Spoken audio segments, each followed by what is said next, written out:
Hey guys, Bethany Wilson here with Ruff Beginnings Rehab, and I'm going to show you how to teach your puppy Leave It. And I'm going to use Gertie, who's an older puppy. She's about 6 months old now, I think. But here's the thing. I don't usually teach Leave It. I don't use Leave It in daily, just regular everyday life. However, when I do one-on-one sessions with families in the home with puppies like under 16 weeks old, and they really need to get a handle on some impulse control issues. Maybe they have a feisty puppy, maybe they have a spoiled puppy, maybe they just have a really driven puppy, whatever the reason is, or they're late in starting and training, whatever the reason is. It's a good command to simply teach a puppy some impulse control, just like waiting at the door, waiting for food, staying in place command, waiting longer to be rewarded, okay? So every chance we can teach a puppy to back away from food, that's a really good thing. It's a really good thing. So even though I don't walk down the street and my dog looks at another dog and I say leave it. I don't do that. And I'll go into, actually I'm gonna put at the end of this video, I'm gonna go into the reasons why I feel like leave it does not have practical applications, or I feel like it's just not the best command to use whenever trying to get a dog to leave something alone because they're excited or aggressive. That's a personal preference, and I'll go into that at the end of the video. But I just want to show you how I teach it. And some people pattern this so much. I mean, they counter condition their dog so much with this command that they can actually see their dog going towards the table for food and say leave it, and the dog turns around and backs away, and then they reward the dog. I've absolutely met people who have done that. It's a lot of work, but it's not something that works on every dog. But this is a really great command to work with puppies, to just teach them to take a chill pill, honestly. All right, so we're gonna use Gert and get started. You want to share a place command with me? All right, guys, so I'm just going to be using kibble. And I don't think they've taught her this before. I think I'll find out really quick if maybe they did play around with this command. Did you just bite at my hair? You are in so much trouble. Yes, you're in so much trouble. All right, so I'm just going to use dry food. And you can have a bait pouch on. And have the pouch behind your back if you want, a bait pouch, like a treat training pouch. So I've got dry food, yeah, yummy dry food. And I'm just gonna put my hands behind me, and I'm gonna show her one of the pieces of food, but I'm gonna keep it in my hand. And I'm gonna wait for the moment she backs away, and I'm gonna mark it with a verbal good. People doing clicker training, you would click. And then I'm gonna feed her from the opposite hand. The reason why is I tried to find some videos that did it this way, and I couldn't. I'm sure they're out there. But I had a trainer years ago tell me, why would you tell a dog to leave something alone and then give it to them out of the same hand? Because the whole purpose of leave it is kind of like an out. If a dog has issues with food, you teach them out of a food bowl. You want them to disengage. A dog is not going to disengage if you always give them what you're saying leave it. So if you say leave it to a sock, they're still going to be staring at the sock, waiting for some reward. That reward might be the sock, or it might be a piece of food. They don't know. They stay focused. So we reward from the opposite hand. That makes total sense to me. It always has, ever since the first time I learned that years ago. And I've stuck with it whenever I'm working with puppies. Because I think it's a small detail, but I think it's important. Makes sense to me, so that's a preference, all right? That's a preference. So I'm gonna show it to her, and I am not gonna move my hand around. You cannot be doing this trying to get them to move away. You can get them interested in it, but once they're interested,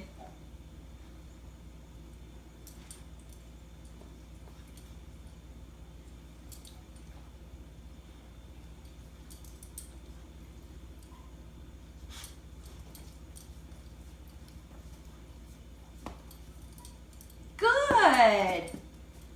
You see that? So I'm nice and patient.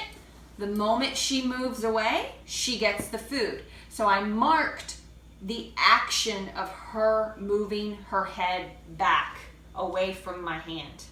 So she learns that if I really want something, maybe I should just back off and chill out, and maybe something good will happen. In my perspective, that is the valuable thing from teaching this command. I could say anything. I wouldn't even have to say leave it. I could just teach this command and just mark the good behavior of a dog backing off of something they want. But it's good whenever you're training puppies, you want to add a word to it for sure. Oh, I got teeth that time. I don't want teeth.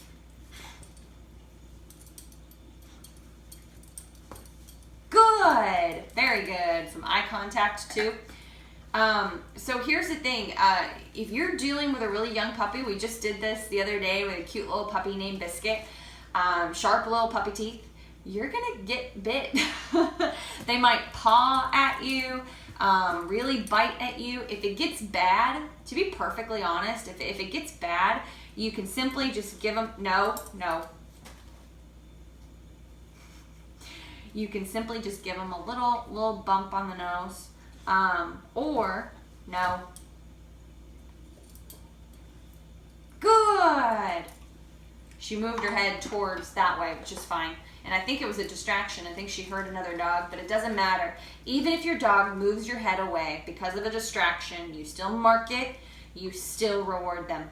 But anyway, if it gets real mouthy, you can give them a little bump, say no if you want, but it's real gentle, guys. Really, I don't want any hate mail. It's a really gentle little bump on the nose. Or you can just say if they bite, if it gets bad, just say no and put your hand up and then try again.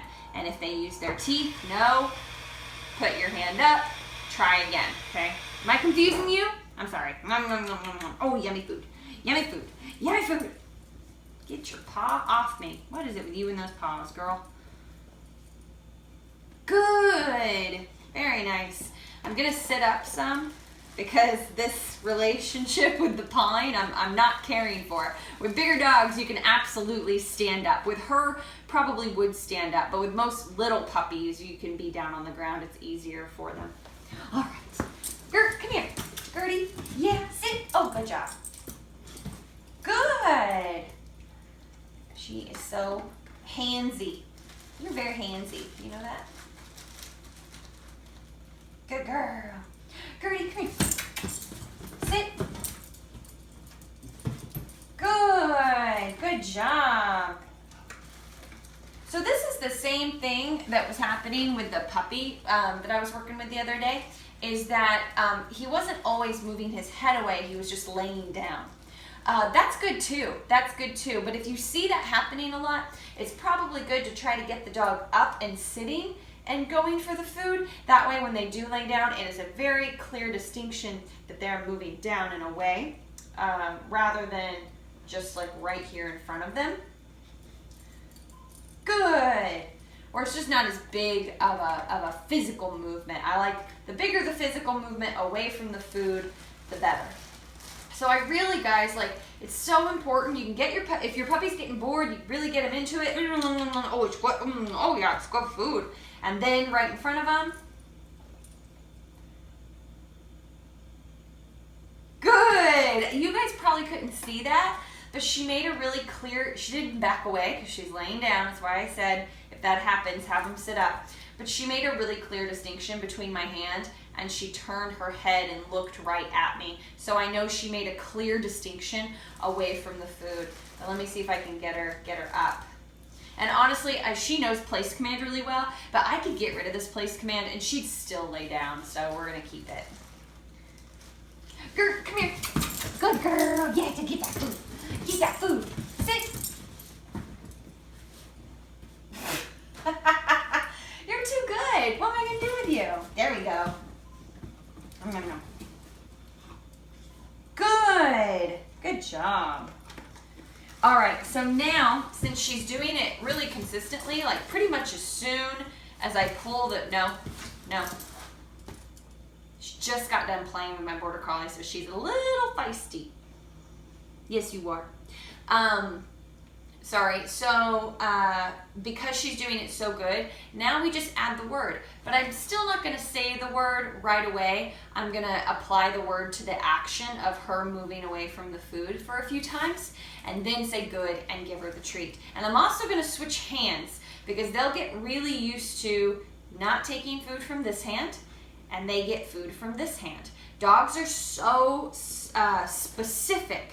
They're so compartmentalized to be able, like literally some dogs are so keen and so driven that like if you say sit with a hand motion and then someone else is just kind of like that, they won't do anything because that doesn't mean anything to them because they're so specific on specific movements that, you know, and honestly, I mean, there's so many dogs that are trick trained so intensely, you know, that this and this and this and this and this. I mean, there's just so many little nuances. So just to really mix it up and help the dog generalize the commands and not relate it to your hands, you definitely want to change up the type of food you're using, and then also switch your hands up as much as possible.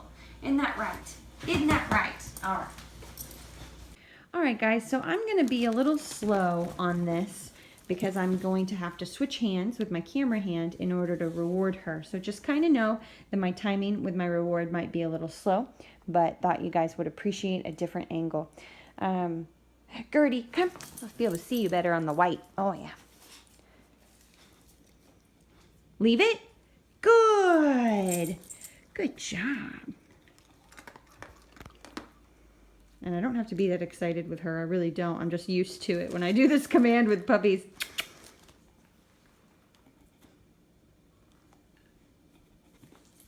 Leave it. Good. Sorry about the finger. I do see that. I'm going to move it. Hang on. Getting more goodies.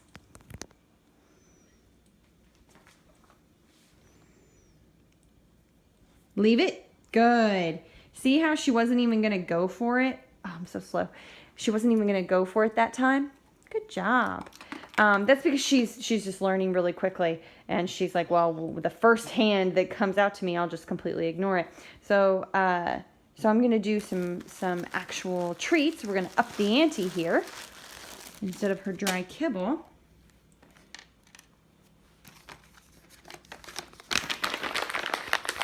And then I'm going to also show you a more advanced technique. Like kind of like the next step, basically. But if you're dealing with a little puppy, you should be doing maybe 10 to 20 repetitions of this, like maybe 10 repetitions at a time. Take a break for several days before you move on to the next stage. But anyway, ooh, this is the good stuff. Ooh, yummy puppy. Yum, yum, yum, yum.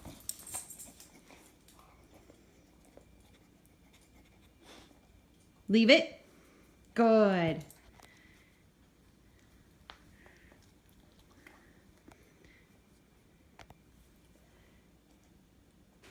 Leave it. Good. So this time I'm going to say it as soon as she goes for it and see if it works. If it doesn't work, I go back to applying the word to the action of moving away. Who's a good puppy? Leave it. Good. Very nice.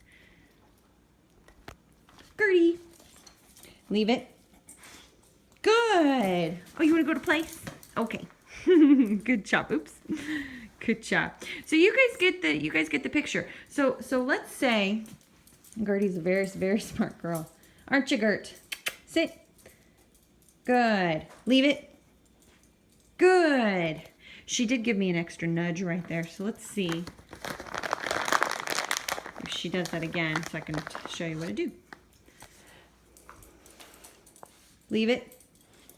Good. I guess not. She's going to be just her perfect self. Okay, so when I hold the food out to a dog, if I try to say it and they don't back off, leave it. Uh-oh.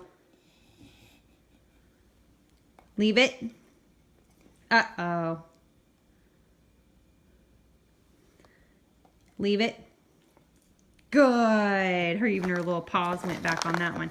So I did tease her a bit on that one because I kind of just wanted to show what it looked like. But did you notice how she gave me like those extra nudges? She knows what I'm asking. She already knows. She's an older puppy. She's very keen. She's had lots of, oh yes, lots of basic training, lots of impulse control training. So what you saw right there, that extra nudge, that was that adolescent pushiness.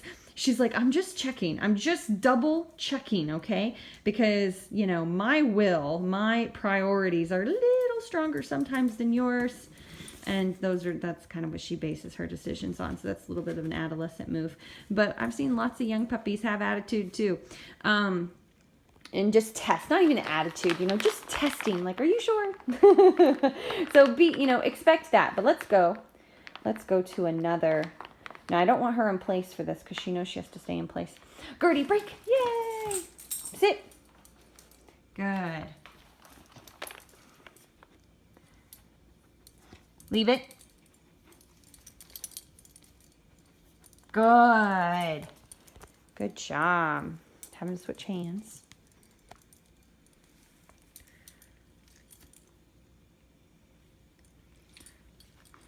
Leave it. Good. She actually backed up into a sit for that one. How did you manage that? Oh, that was great. Oh, yes, that was great. Yeah, oh, yes. See, that's why she laid down, because she thinks it means down. Because it does. That's a hand motion for down. Leave it. Good. Look at you backing up. And yes, I do realize I just fed her from the same hand. My bad. Holding the phone, people. Sit. Good job. Leave it. Good. Oh, I love this girl. She's a fast learner. So anyway, that kind of gives you an idea of the next step. And then the next step after that would be to hold on to the leash, put the food down on the ground, walk by the food, say leave it, and then good, and immediately, walk them into you and tell them how good they are and give them food.